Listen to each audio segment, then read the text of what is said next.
Well, let's just talk about inflation for just a bit now. I know macro isn't something we discuss very often, but it is an important part of your trading strategy, I presume. I've heard both sides of the argument. One, that inflation is not transitory. It's going to be persistent because of monetary policy, because of a lot of other variables. And of course, the other side of the argument that inflation is going to be transitory. Prices will mean revert downwards. And what we're seeing right now is really just a base effect because prices were so low last year. It had to have risen this year, but it's only temporary.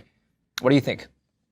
So I think that the spike, I mean, you've seen crazy spikes, right? So, I mean, we're not just back on commodities to levels that we saw before COVID, whether it was copper or lumber or almost any other commodity, we're sharply higher. Now, those have started to correct, which is just natural considering the insane moves that we saw. For instance, lumber, 300% move. I mean, ridiculous.